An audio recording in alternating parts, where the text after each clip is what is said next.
Boa noite. Graça e paz. Paz do Senhor. Paz seja com todos. A paz de Cristo. Faltou algum cumprimento? Não. Então tá bom. Pode tomar o seu assento.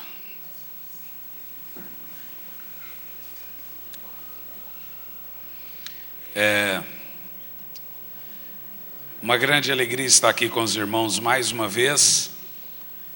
Creio eu, terceira ou quarta vez que eu sempre venho nessa igreja tão abençoada, tão querida. Fabrício é um grande amigo que eu tenho. Hoje não pôde estar por questão de saúde, mas é um grande amigo que eu tenho aqui em Cabo Frio. Eu estou aqui desde sexta e sábado. Sexta e sábado estivemos pregando para um grupo de pastores. Ontem eu acho que tinha quase 300 pastores ou 300 pastores. E foi assim algo tremendo que Deus fez. Abra sua Bíblia na carta ou nas cartas do apóstolo São Paulo, capítulo 1, Romanos capítulo 1. Povo perturbado, rapaz. Versículo 18. É bom você rir bastante agora para chorar bastante depois. Minha mãe dizia que quem ri muito durante o dia chora muito à noite. Então ria, porque você vai chorar muito, viu?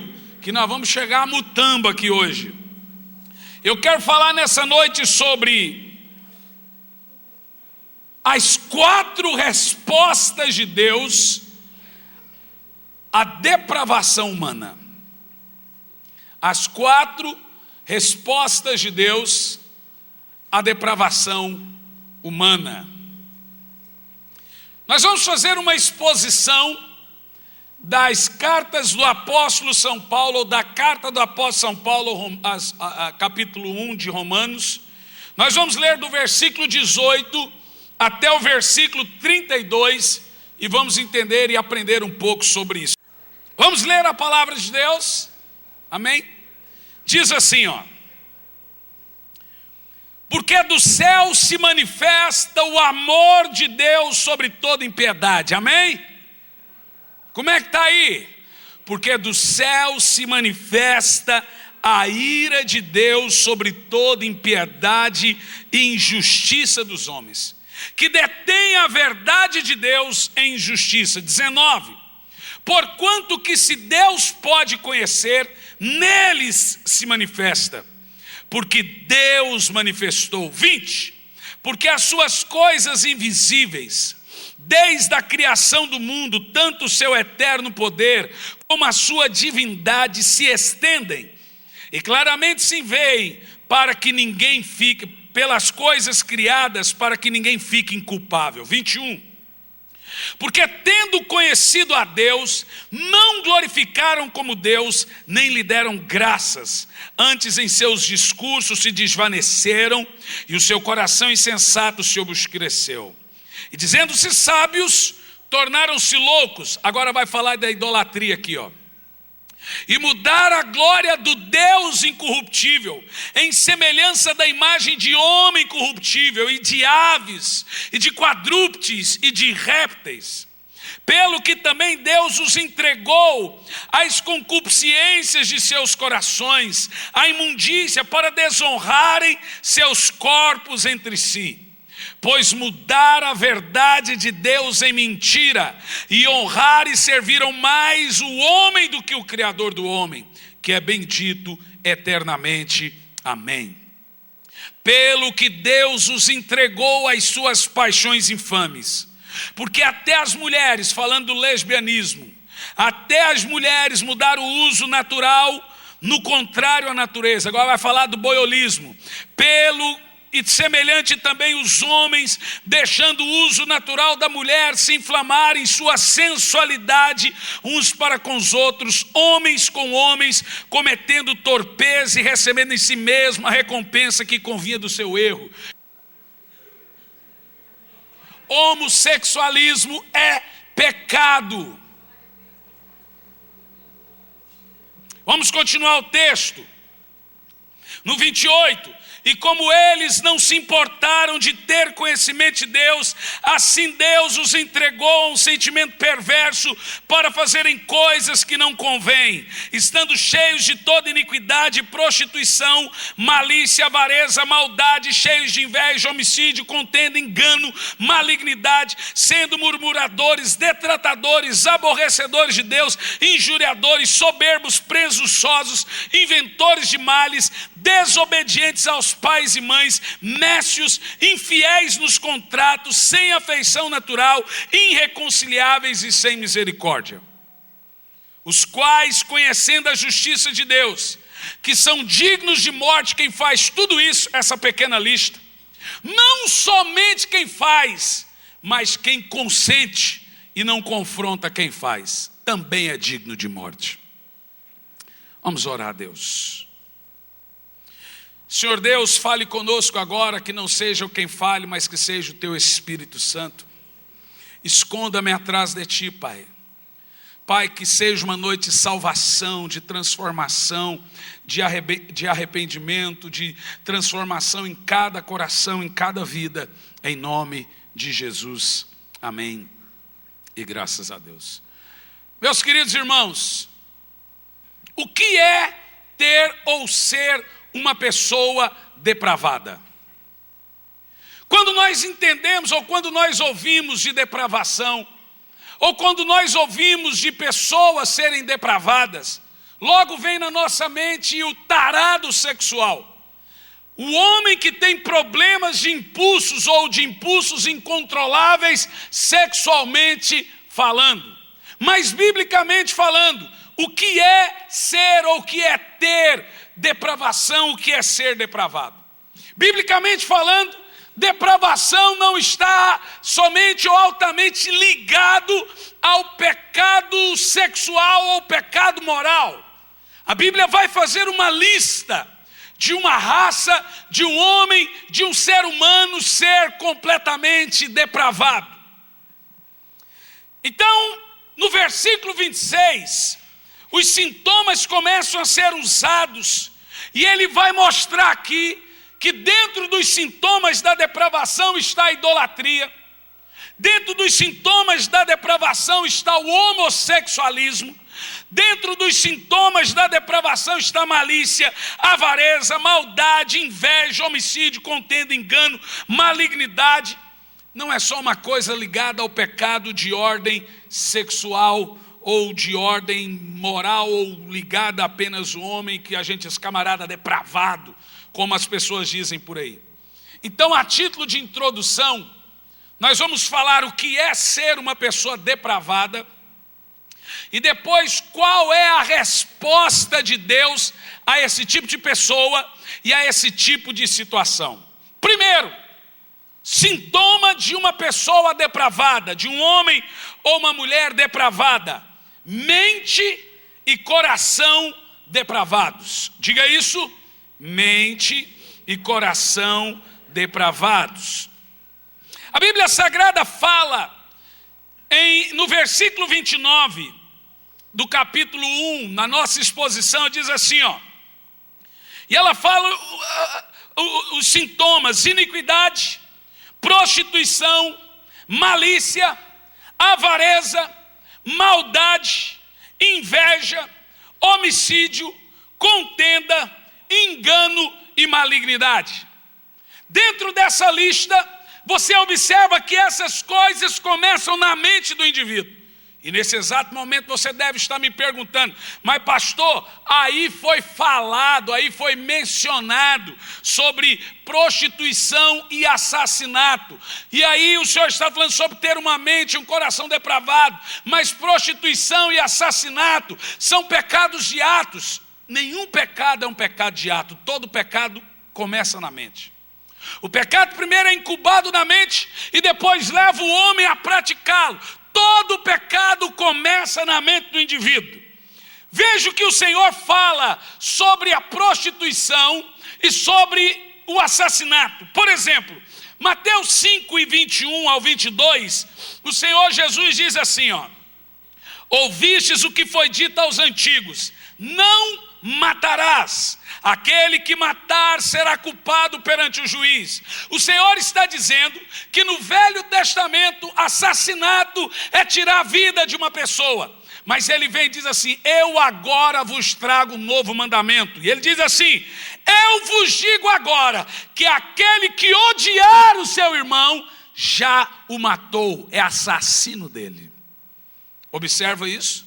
Assassinato na lei é matar. Assassinato na graça é o quê? Odiar. Mateus 5, 27 a 28, Jesus vai falar agora sobre o adultério e a prostituição. Ele diz assim, ouvistes o que foi dito aos antigos: não cometerás adultério. Mas eu vos digo que aquele que desejar uma mulher, cobiçar uma mulher no seu coração, com ela já adulterou. Olha para mim. Jesus disse: na lei, assassinato era matar. Na graça é o quê? Odiar. Jesus diz o seguinte: na lei, adultério era fazer sexo. Na graça é cobiçar, é desejo. Essas duas coisas, ódio e cobiça, estão ligadas ao coração e à mente. Nenhuma delas estão ligadas ao ato em si, estão ligados à mente. E aí um rapaz me perguntou assim: mas pastor, por que que um pecado da mente é pecado se ele ainda nem foi cometido? Aí que está o segredo. Pecados da mente são pecados, porque a plateia exclusiva dos nossos pecados da mente é Deus. Ninguém vê o que você faz quando você faz na mente, mas Deus vê, por isso que é pecado. E Deus vê o desejo, Deus vê a cobiça, Ele vê o planejamento da coisa em si. Então, a primeira conduta de uma pessoa depravada é uma mente e um coração depravado. Diga isso. Só quem está vivo diga amém. Então só quem está vivo diga mente e coração depravado. O segundo sintoma de uma pessoa ser completamente depravada está em Romanos 1:30. Sendo murmuradores, detratadores, que odeiam a Deus, injuriadores, soberbos, presunçosos, fofoqueiros, desobedientes a pais e mães. Observa, o Senhor diz que quem desobedece a pai e mãe é depravado. Vocês estão entendendo o que eu estou pregando aqui? A Bíblia diz que inclusive o fofoqueiro, isso não existe aqui, mas lá em Curitiba existe. A Bíblia diz que o fofoqueiro é depravado.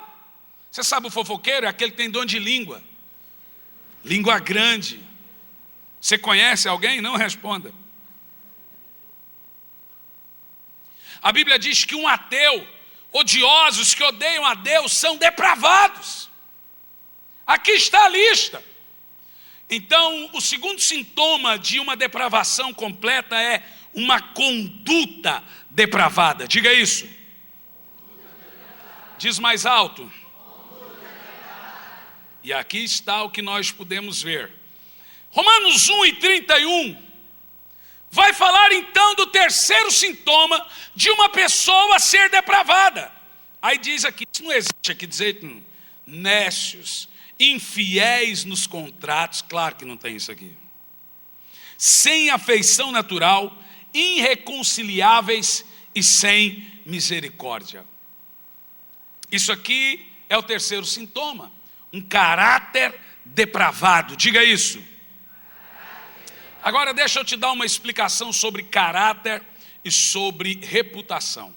Tem muita gente confundindo reputação com caráter. Reputação é aquilo que dirão de mim no meu funeral. Caráter é aquilo que Deus dirá de mim no juízo final. Reputação é o que os homens pensam a meu respeito. Caráter é o que Deus diz ao meu respeito. Caráter é o que eu sou quando ninguém está olhando. Caráter é o que eu sou só quando Deus vê. Tem muita gente vendendo o caráter pela reputação. Na ânsia de reconhecimento dos homens, estão vendendo os seus princípios. Então o Senhor deixa claro aqui que um simples ato de não cumprir com a sua palavra, de ser infiel no contrato, é depravação. E aí a Bíblia diz aqui também, usa o termo irreconciliável. Diga comigo, irreconciliável. Quem é uma pessoa irreconciliável? Nós não entramos na mensagem ainda nas 4 respostas de Deus, estamos só na introdução. Quem é uma pessoa irreconciliável? É quem não perdoa e não pede perdão. Você sabe que esse tema sobre perdão talvez seja um dos mais complexos dentro da igreja. Eu estava pregando esses dias numa igreja e eu citei a frase do tipo, cristão não processa ninguém. Irmão, teve gente que se revoltou. Teve gente que ficou injuriado. O próprio pastor ficou doido. Na minha igreja tem um monte de advogado, na minha tem um punhado. Mas porque na minha igreja tem advogado eu não posso pregar a verdade? Vamos citar a oração do Pai Nosso. Pai nosso que estais nos céus, seja o teu nome, venha a nós o teu reino, seja feita a tua vontade, assim na terra como nos céus. O pão nosso de cada dia nos dai hoje, perdoe as nossas dívidas, assim como nós perdoamos aos nossos devedores. Não nos deixes cair em tentação, mas livra-nos do mal. Poder e a glória para sempre, amém. Mas sabe o que a Bíblia diz? Perdoe as nossas, assim como nós processamos nossos devedores. É isso que a Bíblia diz. A Bíblia ensina, irmãos, mas um cristão não pode processar outra pessoa. Não. Um cristão não pode ir atrás de seus direitos. Os seus direitos estão na cruz. Pastor, mas e uma empresa que me lesou? Aí não é uma pessoa. Vai. A Bíblia deixa claro que quando Paulo precisou consultar os meios legais, a Bíblia deixou as ciências, ele o fez. Mas quando se trata de pessoas, um cristão jamais pode de alguma maneira prejudicar alguém, seja lá o que for ou como foi. A Bíblia nos ensina, se nós não perdoarmos uns aos outros as nossas ofensas, o vosso Pai que está no céu também não te perdoará. Como que se faz? Por exemplo, na minha igreja, um irmão disse assim, pastor, mas fulano me pegou 30 mil reais emprestado, eu tenho a promissória e não pagou, como é que eu recebo agora?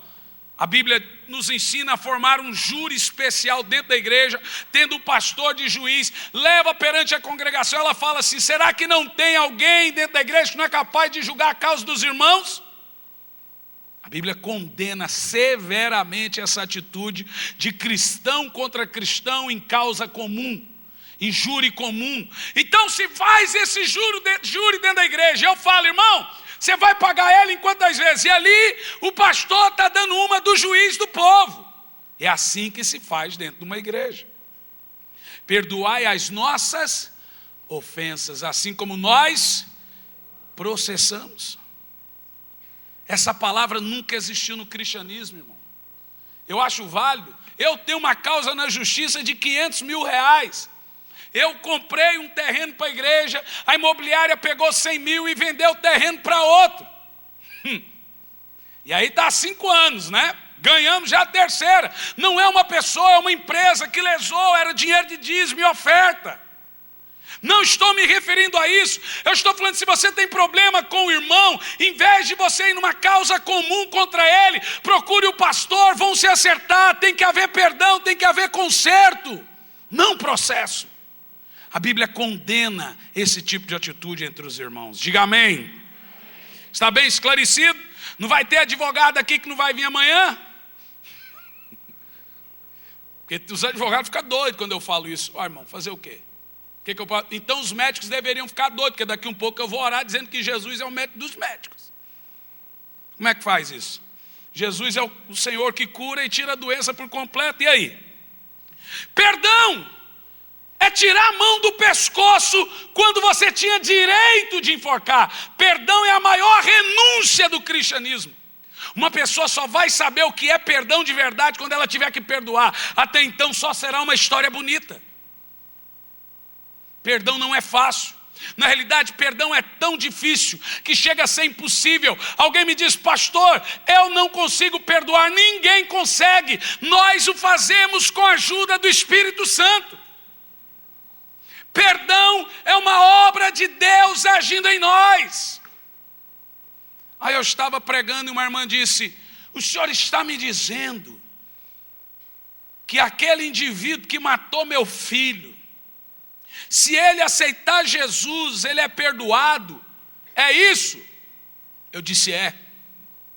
E ela disse: então o senhor está me dizendo que eu vou ter que dividir o céu com quem matou meu filho? Falei: vai, e com seu filho também, então acaba que ele não matou.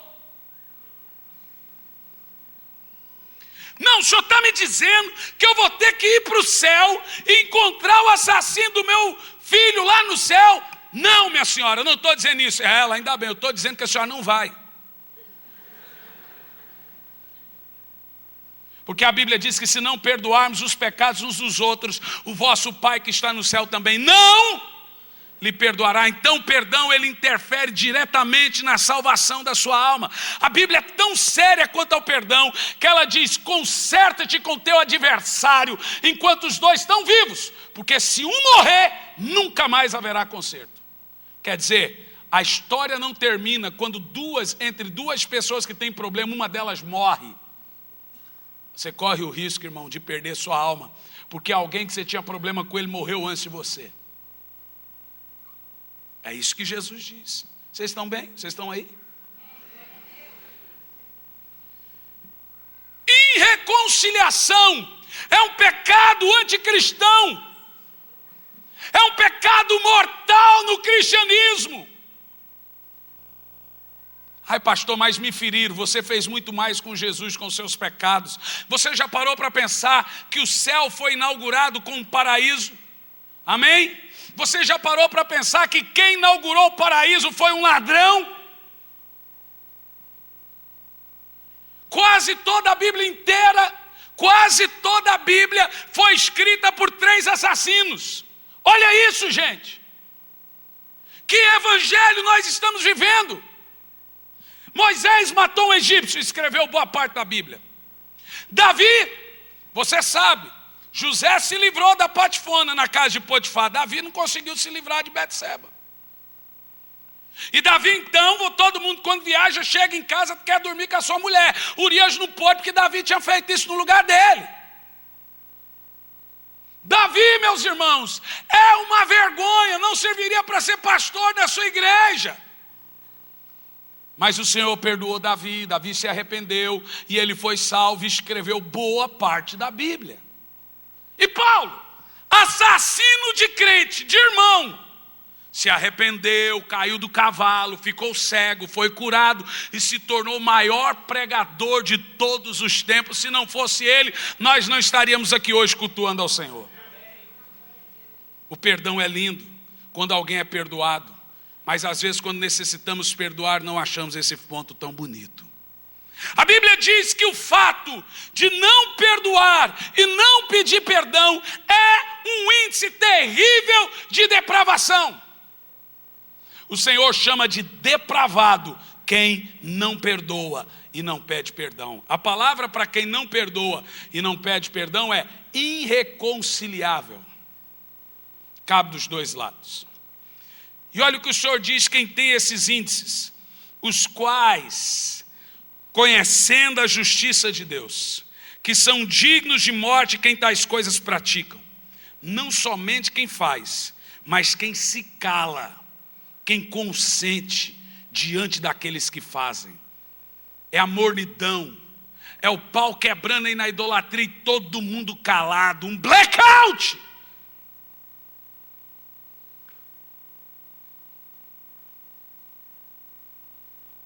É isso que está dizendo. Como Deus reage a essas atitudes? Como Deus pensa? Como Deus reage à depravação do homem? São 4 respostas, 4 maneiras de Deus agir. Na primeira maneira, Deus age de fora para dentro. Nas outras 3, Ele extrai do homem o que o homem tem de pior, mostrando que o maior inimigo do homem é o homem, mostrando que o seu maior inimigo está do outro lado do espelho. Primeira resposta de Deus a depravação do homem, está em Romanos 1:18. Irmão, um sermão expositivo só é expositivo se você olhar a Bíblia. Por gentileza.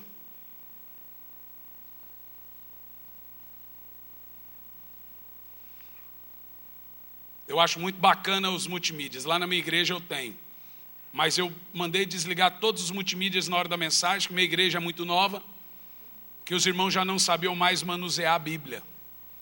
Era só olhar na tela, estava lá. Então os irmãos já não levavam mais a Bíblia para a igreja. Quer ver quem está com a Bíblia aí? Levanta a Bíblia. Ó. Amém.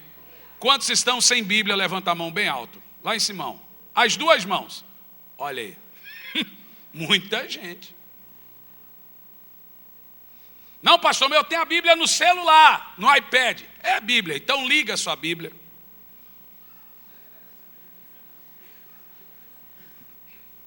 Romanos 1:18. A primeira resposta de Deus à depravação humana. Diga comigo, a primeira resposta de Deus à depravação humana. Olha como que Deus responde a isso. Porque do céu, o quê? Manifesta a ira de Deus. Como que Deus responde a esse tipo de atitude? Com ira. Mas Deus se ira? Romanos capítulo 11, versículo 21 diz assim, ó. Presta atenção que esse texto é muito forte. Leve em consideração que Deus não poupou os ramos naturais, teme que não poupe a ti também. No versículo 22, considera, pois, a bondade e a severidade de Deus. Diga comigo, bondade e severidade. Para com os que caíram, severidade, mas para contigo, bondade, se permanecerdes na bondade, do contrário, tu também será cortado. Deus não é só amor, Ele também não é só justiça. Deus é um ser como se fosse uma moeda, 50% Ele é bom, 50% Ele é severo. Para com os que caíram, severidade, para seus filhos, bondade. Deus é justo. É o que diz a Bíblia. Lembre-se que eu estou pregando uma carta paulina, o propulsor da graça, aquele que mais pregou sobre a graça, ele diz, porque do céu se manifesta, vamos lá gente, bem alto, a ira de Deus. Eu tenho aqui 3 maneiras de Deus manifestar a sua ira. Quando uma pessoa está vivendo debaixo da ira e do juízo de Deus, essas 3 coisas que vou citar aqui estão acontecendo com ela. Primeira maneira de Deus responder com ira, Ele tira do pecador o que Ele mais ama. Segunda maneira, Ele expõe o pecador a uma humilhação pública. Terceira maneira, Ele permite que uma terrível maldição se instale na família do pecador que não confessa e que não se arrepende. Eu vou falar das 3.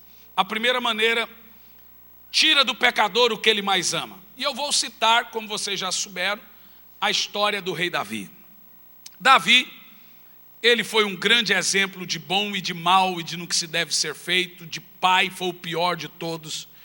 Um grande rei, um grande adorador, um pior pai, um terrível pecador. Davi é o exemplo da raça humana. Você sabe o que Davi fez. Davi pegou Betseba, usou do seu poderio de rei, fez sexo com Betseba, engravidou Betseba, matou o marido dela. Depois de 9 meses, Betseba estava grávida. E as pessoas pensando que Davi estava fazendo uma boa ação, pegando lá Betseba, levando para o palácio. Ah, que legal que Davi fez. Mas escute o que eu vou te dizer. Davi ficou por 9 meses encobrindo o seu pecado. Depois de 9 meses sai do buraco um perturbador. Então escute isso, não é só demônio que perturba pessoas. Não são todas as perturbações na vida de um homem que vem do diabo. Há espíritos perturbadores que não foram enviados pelo diabo. A Bíblia diz que Saul se tornou tão desobediente que um espírito perturbador da parte de Deus tirava a paz de Saul. Não era demônio, era um espírito da parte de Deus que perturbava Saul. Perturbadores têm um propósito: tirar o pecador da sua zona de conforto, fazer ele pensar, repensar, acordar, tirar a cegueira. E perturbadores são nojentos, eles tiram a paz do pecador. Quem são os perturbadores? A Bíblia diz que os perturbadores são chamados na Bíblia de profetas. Eles só aparecem em época de cegueira. Eles incomodam. Eles falam que você não queria ouvir. Eles tiram você daquela zona. Você queria ouvir uma coisa mais light. O profeta arrebenta com a sua expectativa num culto. Camarada chegou na minha igreja esses dias e disse: pastor, estou procurando uma igreja para eu me sentir bem. Eu disse: vai para um shopping. Um outro disse: pastor, eu queria vir para a sua igreja, mas tem muito hipócrita aqui. Eu disse: sempre tem espaço para mais um.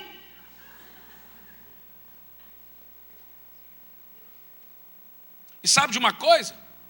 Eu tenho esse jeito meu de pregar, não rasgo para as palavras que eu falo, não dou meias palavras. E na igreja esse dia um camarada falou: pastor, você fala palavras em cima do culto que um pastor não podia falar. Tu deixa ser hipócrita, você fala isso todo dia no emprego. O que eu não posso falar, você também não pode.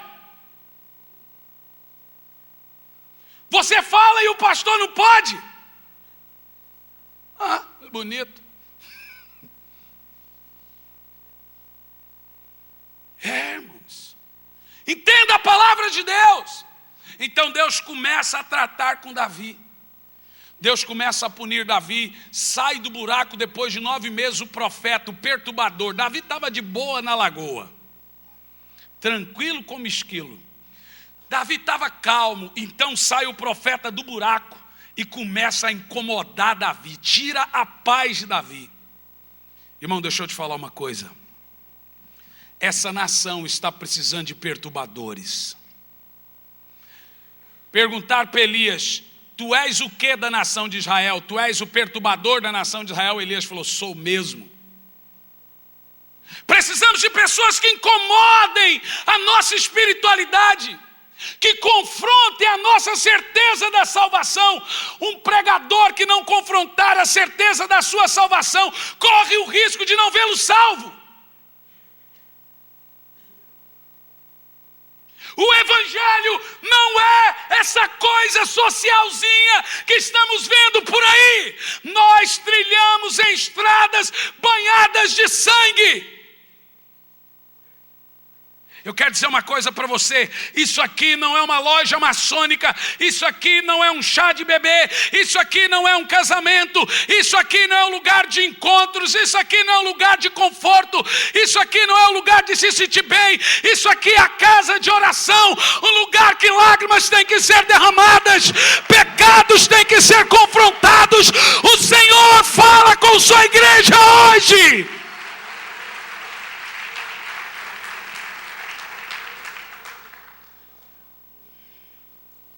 Se tem uma coisa que o evangelho de Jesus não é o politicamente correto. Se tem uma coisa que o evangelho de Jesus não é tolerante. Não mesmo. Não mesmo. Então o profeta aparece nessas horas para perturbar, para incomodar. Uma mensagem profética não é aquela que você sai satisfeito consigo mesmo. Desculpa, não é aquela que você sai satisfeito com o pregador. É aquela que você sai insatisfeito consigo mesmo. Uma mensagem profética, ela coloca um espelho diante de você na mesma hora. Sabe do que nós precisamos? Chega, irmão, chega. Precisamos voltar. A editora, uma das maiores editoras desse país, me pediu um livro sobre isso. E eu estou terminando o livro. Cristianismo pagão e sem Cristo. Um cristianismo sem vitalidade. Um cristianismo sem arrependimento. Um cristianismo de meras confissões. Um cristianismo que pegou o amor de Deus e colocou como a única doutrina da sua fé. E não é. Não é. Deus é muito mais do que seu amor, Ele também é amor, mas Ele é justiça, Ele é ira, Ele é juízo, Ele é justo, Ele é fiel, Ele é longânimo, é uma série de atributos.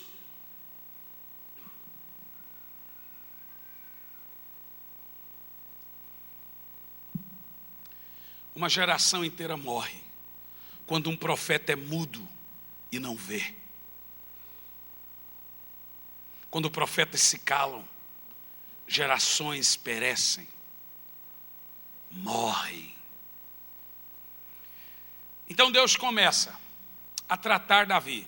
O profeta se levanta, conta uma ladainha para Davi, conta uma historinha para Davi e pergunta: Davi, quem fez isso merece o quê? E o que Davi respondeu? Morte. Nessa hora eu aprendo que todo adúltero, escuta, todo adúltero tem uma sentença de morte sobre si. E por que Davi não morreu? Porque a lei de Moisés diz que quando alguém fosse pego em flagrante adultério, ele deveria ser morto apedrejado, a menos que uma criança inocente morresse no seu lugar. E sabe o que Deus fez, irmãos? Deus tirou de Davi o que ele mais amava, o seu filho. E agora isso gera em você um choque moral. Isso gera em você um choque cultural. Isso gera em você um senso de uma justiça falsa. Porque nesse exato momento muitas pessoas dizem: não é justo alguém pagar pelos meus erros. Não é isso que dissemos? Porque Deus tirou o filho de Davi, se foi Davi que pecou. Sabe qual é o nosso problema? Nós pensamos que o pior coisa do mundo é morte. Depende. Se eu sou um cristão, a melhor coisa do mundo é ser levado. Se eu sou uma criança, qual é a melhor coisa do mundo? Ser levado. O pior lugar do mundo é o mundo, irmãos. E sabe o que Deus fez com Davi? Tirou o filho dele e disse: Davi, o seu filho com Betseba vai morrer. Davi orou, jejuou, por 7 dias não teve jeito, Deus levou o filho de Davi. E nesse exato momento você está procurando um embasamento bíblico para tal atitude. Como que Deus leva pessoas boas? Eu quero que você abra Isaías 57, versículo 1, e eu vou provar para você na Bíblia que Deus não tem problema em tirar de nós as pessoas que nós amamos, se for para salvar a nossa alma. Deus não tem problema em tirar de você o que você mais ama, se for para salvar a sua alma, se for a única comunicação que você entende, Ele vai fazer. Isaías 57, versículo 1, diz assim: perece o justo, e não há quem considere isso em seu coração, e as pessoas boas são tiradas antes de cair no mal, antes que aconteça o pior, antes do mal. Não é isso que está na sua Bíblia? Quem tira as pessoas boas da nossa vida? Responda! Responda! Deus. E Deus tira as pessoas boas para que elas não sofram. E sabe de uma coisa? É uma boa palavra para um velório. Alguém pergunta: por que as pessoas boas vão e as más ficam? Está aí a resposta. Diga para eles a próxima vez. Esse mundo é cheio de pessoas más. Esse mundo é cheio de pessoas pecadoras. E eu vou dizer uma coisa que vai chocar a todos, mas eu quero te fazer um pedido: espera a conclusão. Espera. Todo homem nasce mal. Diga isso. Mas pastor, até as crianças? Claro, crianças nascem crianças. Todo mundo nasce criança. Se todo mundo nasce criança, todo mundo nasce mal. E as crianças? Completamente más. Eu vou provar para você. Preste atenção. Eu me lembro que o Gianluca, alguns meizinhos de vida, Médica da minha esposa diz, quando ele morder o seu seio, dá um tapinha, porque se eles não entenderem que isso dói, eles vão fazer você sangrar até terminar o amamentamento. Vocês viram a mãe que matou o filho a tesouradas porque ele tirou o sangue do seio dela? Passou nos jornais, quem assistiu? Terrível, gente. Eu não sei a dor, mas deve ser terrível. Agora, a questão é, presta atenção. Aí, eu pegava o Gianluca no colo, desde esse dia eu comecei a estudar a Bíblia, o que é a natureza do homem. O Jean puxava meu relógio, e eu tirava a mão dele, e ele entrava numa crise de ira frenética. E ele esperneava, ele gemia, ele queria segurar o relógio. Alguns meses de vida. E eu segurava o braço dele e ele batia no rosto. E você tinha que corrigir ele, porque ele entrava numa crise frenética. Então ele, quando estava mamando e o leite não saía como queria do seio, ele mordia. Vocês sabem o que é isso, irmãs? Agora você pega uma criança com menos de 1 ano de idade, quando ela começa a bater no rosto da mãe, quando ela aprende sem ninguém ensinar a bater no rosto do colega, a morder, a tratar com maldade, porque é isso que é, porque uma criança ela é ignorante, ela não sabe que está machucando. Agora você pega uma criança com essa reação de criança, mas com a força de adulto. Vamos supor que a mente é de criança, mas a força é de um adulto na hora de amamentar. O que uma criança faria quando o leite não saísse? Ela mataria a mãe e passaria por cima, por causa da ignorância. Todo homem nasce mal. Eu vou te fazer uma pergunta, o que você ensina para os seus filhos? Bondade ou maldade? Responda. Quem ensinou seu filho a mentir? Quem ensinou seu filho a fazer coisas más? Nós passamos o longo da vida dizendo sim ou dizendo não, porque nós ensinamos limites. As outras coisas não precisam ensinar, por causa da natureza pecaminosa que está no coração do homem. É a bondade que precisa ser ensinada, não a maldade. É a natureza de Adão que precisa ser tirada. Agora escute o que eu vou te dizer aqui, preste atenção. Deus não tem problemas em tirar de nós o que mais amamos. Se essa for a única linguagem que eu entendo, é isso que ele vai fazer. Escute isso. Deus só vai falar com o homem grandemente depois de quebrantá-lo grandemente. Não tem nada que quebrante mais um homem do que ele começar a perder o que ama. Deus não está punindo quem ele leva. Ele está punindo quem fica com saudade. Olha para mim. Vocês estão bem?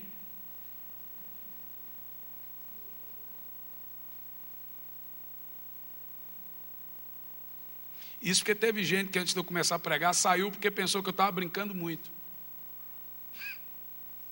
Eu já estava aliviando porque eu sabia o que vinha pela frente. O Espírito de Deus está aqui nessa noite.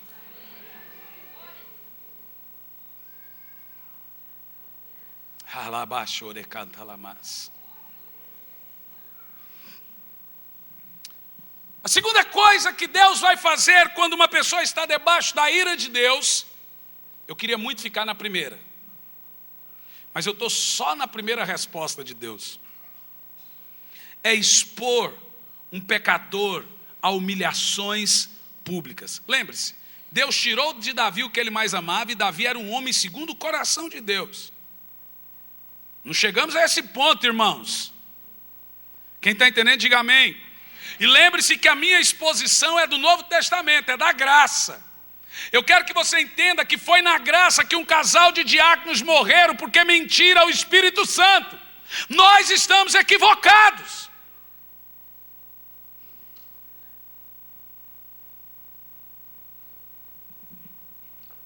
Segunda coisa, então, quando uma pessoa está debaixo da ira de Deus, Deus vai expor ela a vergonhas públicas, a humilhações públicas. Primeiro vai começar com a família, alguns amigos vai sabendo, até todos saberem.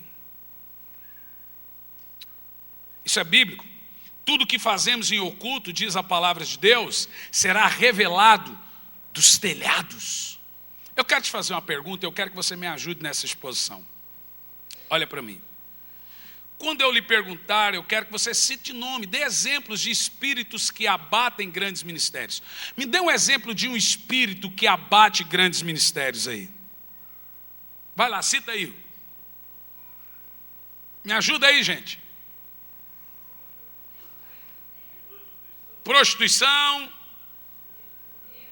soberba, ganância, deslealdade, interessante, legal. Inveja, tem tantos, né? Mas eu vou te dar o exemplo bíblico da coisa. O espírito que abate grandes ministérios é o Espírito de Deus. A Bíblia diz que é Ele que abate o soberbo. Ninguém toca onde Deus unge, só Ele remove. Não é demônio. Quando você começa a ver quedas e mais quedas, é Deus abatendo. Deus acaba com a fama dele para salvar a alma dele. Deus acaba com a reputação dele para salvar a alma dele.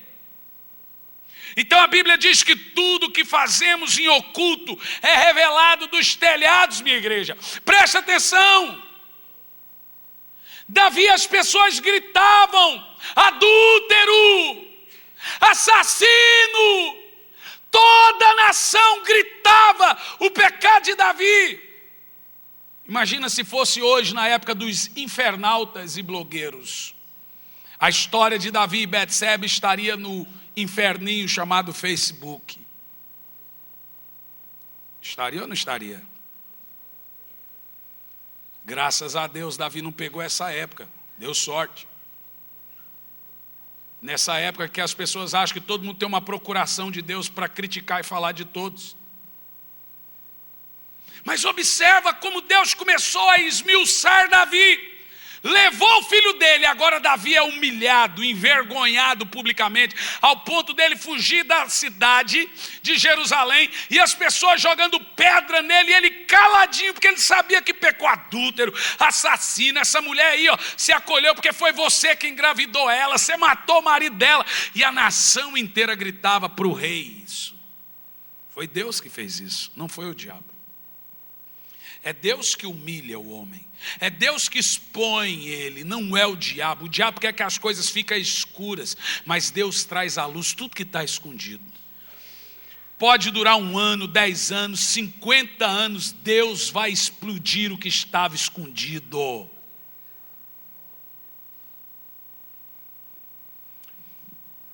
Terceira situação que Deus fez com Davi e faz conosco. Ele permite que a insistência do pecado traga isso. Permite que uma terrível maldição se instale na vida do pecador não confesso, não arrependido. Irmãos, não precisamos ir muito longe. Vocês sabem o que aconteceu com Davi. Aminon estuprou Tamar. 2 filhos. Absalão matou Aminon. Absalão tomou o reino do pai. Joabe matou Absalão. Depois Davi mandou Salomão matar Joabe e Adonias, porque os dois queriam tomar o reino. E aí a nação de Israel só vê filhos de Davi fazendo vergonha, fazendo feio. Uma maldição imoral. Salomão teve 1000 mulheres. O pior de 1000 mulheres é ter também 1000 sogras.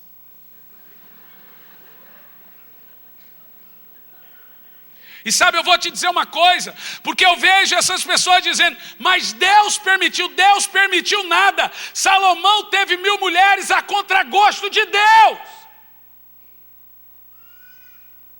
Deus nunca permitiu essa atitude entre o seu povo.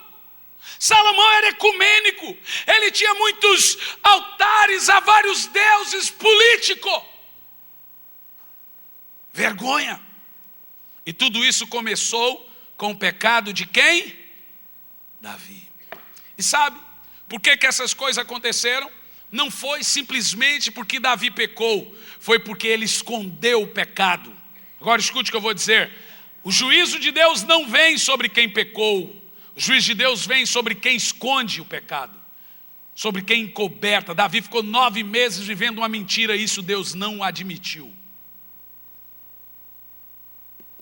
Entendeu isso? Quem está entendendo, diga amém.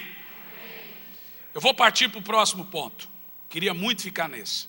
Então a primeira resposta de Deus é com ira. Como que Deus faz? Quando uma pessoa está vivendo isso, Ele tira o que a pessoa, o pecador, mais ama. O que mais? Ele expõe a humilhações públicas, a pessoa envergonhada perante familiares, amigos, a sociedade. Terceiro, permite que terrível maldição se instale na família. Então você vê vergonhas, pastores presos, envergonhados por coisas tão baixas. Vergonhas, humilhações públicas. Você entende o que eu estou falando, gente? Quem está entendendo, diga amém. Segunda resposta de Deus à depravação humana, agora olhe para mim. Essas 3 respostas que eu vou mencionar, são 3 respostas retiradas de dentro de nós. Isso aqui vai chocar muita gente. Em nenhum momento desses textos, o Senhor cita ou menciona o diabo. Ele menciona o pior de nós, gente. Isso é de arrebentar. Segunda resposta de Deus, está aqui, ó. Deus os entrega a serem escravos de seus desejos. Romanos 1:24. Por 3 vezes nós vamos encontrar na Bíblia a palavra: o Senhor os entregou. O Senhor os entregou. Não foi ao diabo. Você vai ver aqui comigo. Não é o diabo entregou, é o Senhor os entregou. Romanos 1:24. Olha o que está aí. Porque Deus o que, gente? Os entregou aos desejos de seus corações, à imundícia, para desonrarem seus corpos entre si. Agora olha para mim, é uma das respostas de Deus mais terríveis que tem. É Deus permitir que você seja livre dele. Misericórdia, diga comigo, misericórdia. Você não terá mais o não de Deus por seus atos, você é livre dele. Essas 3 atitudes, enquanto Deus está manifestando com ira, Ele está disciplinando. Ele está ali, ó, tentando, que Ele ainda é Pai. Mas quando Ele chega a esses 3 pontos, Ele diz: você está livre de mim. Diga: Senhor, eu não quero ser livre do Senhor. Davi disse: é melhor cair na mão de um Deus irado do que ser abandonado e cair na mão dos inimigos. Eu prefiro que a ira de Deus caia sobre mim, irmão, do que Ele me entregue a mim mesmo, que Ele me deixa livre dele. Viver um mundo sem Deus deve ser terrível. Então está aqui, porque Deus os entregou. Deus te deixou, Ele te abandonou aos desejos de seus corações. Então observa, esse indivíduo que entra nesse nível de ser abandonado, de ser entregue aos desejos de seus corações, é o seguinte: ele não consegue mais vencer seus impulsos. Ele é vítima dos seus próprios vícios. Ele vive padecendo recaídas. Ele é dominado por sua mente e seus desejos. E por menor que seja a tentação, ele cai. Não precisa muita coisa. É Deus que entrega o homem aos seus vícios mais sórdidos. É Deus. Leia o texto, é Deus. Não é o diabo, é Deus. E como é que isso acontece? Diga comigo assim: a insistência da prática, diz mais alto, a insistência da prática leva à escravidão da prática. Diz mais alto. É como se Deus lhe desse como prêmio aquilo que você vem sempre insistindo, o pecado. Você quer pecar? Então seja livre para isso. Olha para mim. Quantos aqui choram? Quantos aqui gostariam de não fazer, mas fazem? Será que você chegou nesse nível de escravidão? De Deus deixar você livre, ser escravo dos seus impulsos, dos seus desejos? Eu lhe faço uma pergunta: o que o seu coração fala sobre Deus 00:30 na frente de um computador, pronto para clicar em pornografia? Você consegue apagar o histórico, mas consegue se ver livre da culpa? Na televisão? O que você acha de você ser aceito em lugares que Deus é odiado? Você já parou para pensar que grande parte das coisas que amamos fazer, Deus abomina?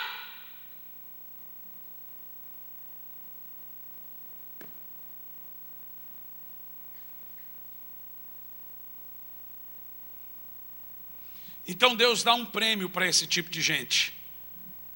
Deus deixa ele ser dominado pelos seus desejos. Ele não consegue mais vencer nenhum impulso. Ele cai, ele cai, ele cai, ele vive caindo. Ele chora, mas cai. Ele se lamenta, mas cai. Ele se arrebenta, mas cai, porque ele insistiu. Então o seu troféu agora é: a insistência da prática leva à escravidão da prática. Diga isso. Mais uma vez. Então escute o que eu vou te dizer. A única maneira de vencer o pecado é parando. O pecado cresce com a prática. O pecado cresce com o alimento. O pecado é uma fera que se alimenta da prática. A única maneira que você vai encontrar de vencer isso é parando, é deixando de dar-lhe de comer. É a prática que faz esse monstro ser grande. O pecado te levará mais longe do que você jamais quis ir. Ele vai lá te manter preso por mais tempo do que você nunca imaginou ficar. E ele custará mais caro do que você jamais imaginou pagar. O pecado custa tudo.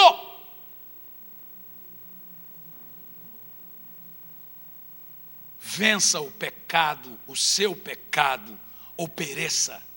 Mude de vida, ou mude de Deus.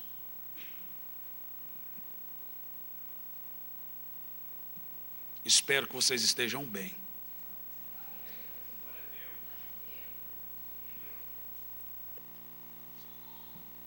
O que nós precisamos fazer como igreja? Nos arrepender. Arrependimento é um mover diário. Mortificação. Morrer dia após dia. O apóstolo São Paulo disse: eu morro todos os dias. Nós precisamos voltar para Deus. Nós precisamos, está chegando o dia que a sua noiva, o Senhor vai levar uma noiva pura, não uma noiva prostituída, rasgada, destruída, cheia de mistura. Ele vai levar uma igreja pura. Eu quero que durante alguns minutos nós possamos voltar todo o nosso pensamento para Deus, todo o nosso interior para Deus. Quero que você fique em pé no seu lugar.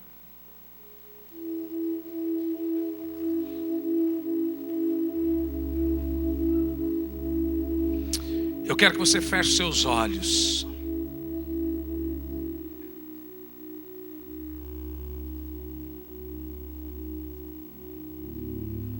Põe a mão no seu coração. Peça perdão pelos seus pecados.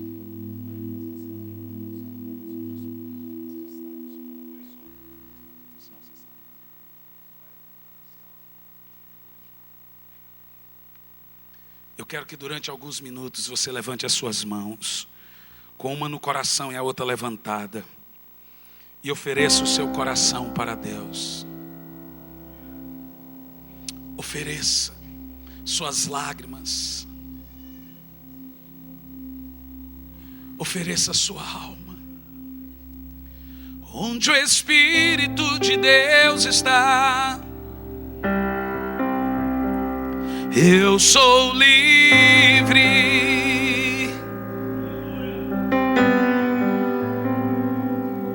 Onde o Espírito de Deus está,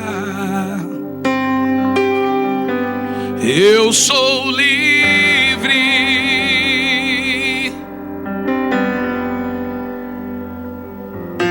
Você que tem fome, seja livre.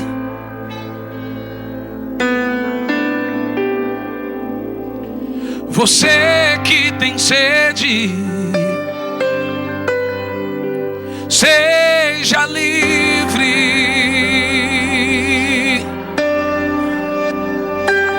Liberdade está neste lugar. Com misericórdia e graça fluindo sobre nós, somos livres.